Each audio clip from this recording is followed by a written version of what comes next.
ఇక YCP MLC Anantha Babu bail పిటిషన్ను court కొట్టేసింది. సాక్షుల్ని ప్రభావితం చేశారని సర్పవరం పోలీసులు పెట్టిన కేసులో బెయిల్ పిటిషన్ను కోర్టు డిస్మిస్ చేసింది. దళిత డ్రైవర్ సుబ్రహ్మణ్యం హత్య కేసులో సాక్షుల విచారణ రేపటి నుంచి జరుగుతుందని special public prosecutor Muppalla Subbarao చెప్పారు. డ్రైవర్ సుబ్రహ్మణ్యం హత్య కేసులో సాక్షుల్ని బెదిరించిన కేసులో అనంతబాబు అరెస్ట్ అయ్యారు. సాక్షుల్ని అక్రమంగా నిర్బంధించి వాళ్ళ చేతుల్లో ఒక్కొక్కరికి ₹1,00,000 పెట్టి తీసుకోనంటే బలవంతంగా తీసుకోమని చెప్పేసని వివిధ రకాలుగా బెదిరించారని చెప్పేసని ఎవరైతే బెదిరింపుకు గురయ్యారో వాళ్ళు డైరెక్ట్గా పోలీస్ స్టేషన్కి వెళ్ళి ఫిర్యాదు ఇచ్చారు. అలాగే ఒక్కొక్కరికి ఇచ్చినటువంటి ₹1,00,000 ₹4,00,000 కూడా నలుగురి దగ్గర నుంచి పోలీసు వాళ్ళకి ఇచ్చారు.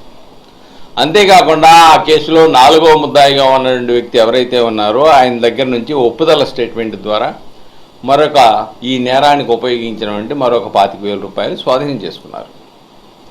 తదుపరి అది సుప్రీంకోర్టు యొక్క బెయిల్ నిబంధనలకు ఉల్లంఘన కాబట్టి సాక్షి ప్రిన్సిపల్ జిల్లా న్యాయమూర్తి జునాయిద్ అహ్మద్ మౌలానా గారు ఆయన వేసుకున్నటువంటి బెయిల్ అప్లికేషన్ని తిరస్కరిస్తూ ఆదేశాలు జారీ చేశారు.